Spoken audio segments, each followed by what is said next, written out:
আচ্ছা ভাইয়া, যাকে ঘিরে আমাদের এই কুরবানি ঈদ, তার সম্পর্কে তো কিছুই জানলাম না। হ্যাঁ, অবশ্যই জানবে। মহান আল্লাহ রব্বুল আলামিন আমাদের জাতির পিতা হজরত ইব্রাহিম আলাইসাল্লামকে অনেকগুলি পরীক্ষা করেছিলেন। তিনি সবগুলি পরীক্ষায় গোল্ডেন A+ পেয়ে উত্তীর্ণ হয়েছিলেন। মহান আল্লাহ রব্বুল আলামিন তার এই পরীক্ষাগুলিতে এতটাই খুশি হয়েছিলেন যে পবিত্র কোরআন পাকে সেই ঘটনাগুলি তিনি উল্লেখ করেছেন। আজকে আমরা জানব হজরত ইব্রাহিম আলাইসাল্লাম এবং ইসমাইল আলাইসাল্লামের যে হৃদয় বিদারক ঘটনাটি, মহান আল্লাহ রব্বুল আলামিন যে পরীক্ষাটি করেছিলেন তার ঘটনাটি শুনব মাওলানা মিজানুর রহমানের কাছ থেকে। আসসালামু আলাইকুম রহমতুল্লাহ বারাকাতুহ। সম্মানিত দর্শক শ্রোতা, যারা আমাদের আজকের এই অনুষ্ঠান শুনছেন এবং দেখছেন, আপনাদের সকলকে আন্তরিক ধন্যবাদ, অভিনন্দন। আজকে আমরা কুরবানির ইতিহাস সম্পর্কে একটু কথা শুনব।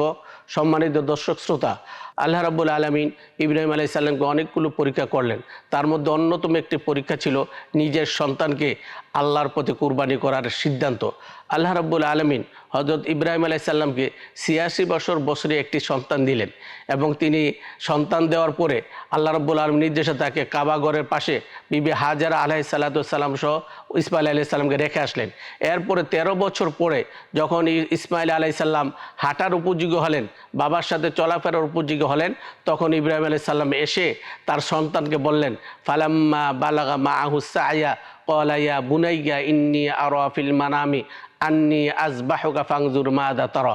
ইব্রাহিম আলাইহিস সালাম বললেন, হে প্রিয় বৎস, আমি স্বপ্নে দেখেছি যে তোমাকে আল্লাহর পথে কুরবানি করছি, তুমি তোমার মতামত জানাও। তখন ইসমাইল আলাইহিস সালাম বললেন, ফাফআল মা তুমার, হে পিতা, আপনি যা দেখেছেন তাই করুন, সাতাজিদুনি ইনশাআল্লাহ মিনাস সাবিরিন, আপনি আমাকে ধৈর্য ধারণকারীদের মধ্যেই পাবেন ইনশাআল্লাহ। ইসমাইল আলাইহিস সালাম মেনে নিলেন বাবার সিদ্ধান্ত।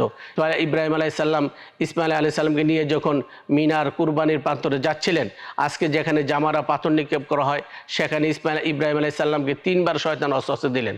ইব্রাহিম আলাইহিস সালাম আল্লাহ সন্তুষ্টির জন্য শয়তানকে ৩ বার ৭টি করে পাথর নিক্ষেপ করলেন।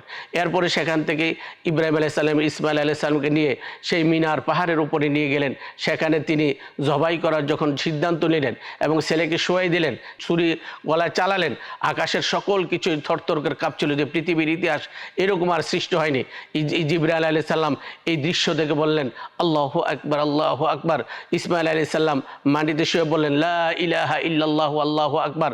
ইব্রাহিম আলাইহিস সালাম বললেন, আল্লাহু আকবার লিল্লাহিল হামদ। এভাবেই আল্লাহ পাক তার কুরবানিকে কবুল করলেন এবং সেখানে অন্য একটি দুম্বা পাঠিয়ে আল্লাহ পাক ইসমাইল আলাইহিস সালামের কুরবানি সেভাবে কবুল করে নিলেন। আল্লাহ পাক কোরআন শরীফে বলেন, অফাদাইনাহু বিযিবহিন আযীম ওয়া তারাকনা আলাইহি ফিল আখিরিন। এভাবে আমি একটা মহান কুরবানি দিয়ে সেখানে ইসমাইল আলাইহিস সালামকে উদ্ধার করলাম এবং পরবর্তী মানুষের কাছে এই ইসমাইল আলাইহিস সালাম এবং ইব্রাহিম আলাইহিস সালামের স্মৃতি বিজড়িত কুরবানি আমি বাস্তবায়ন করার জন্য সিদ্ধান্ত নিয়ে নিলাম। আজকের এই কুরবানির শিক্ষা থেকে আমরা এতটুকু জানতে পারলাম যে আল্লাহর পশু কুরবানির আগে নিজের পশুত্ব, পাশবিকতা এবং নফসের কুরবানি আগে দিতে হবে। আল্লাহ রাব্বুল আলামিন আমাদের সকলকে এই কুরবানির শিক্ষা আমাদের জীবনে বাস্তবায়ন করার তৌফিক দান করুক। সুবহানাকাল্লাহুম্মা ওয়া বিহামদিকা আশহাদু আল্লা ইলাহা ইল্লা আনতা আস্তাগফিরুকা আতুবু ইলাইক। আল্লাহুম্মা ইগফির লানা ওয়া লিওয়ালিদাইনা ওয়া লিল মুমিনিনা ইয়াওমা ইয়াকুমুল হিসাব। আমরা খুব সুন্দরভাবে আমাদের জাতির পিতা হযরত ইব্রাহিম আলাইহিস সালামের ঘটনাটি শুনলাম।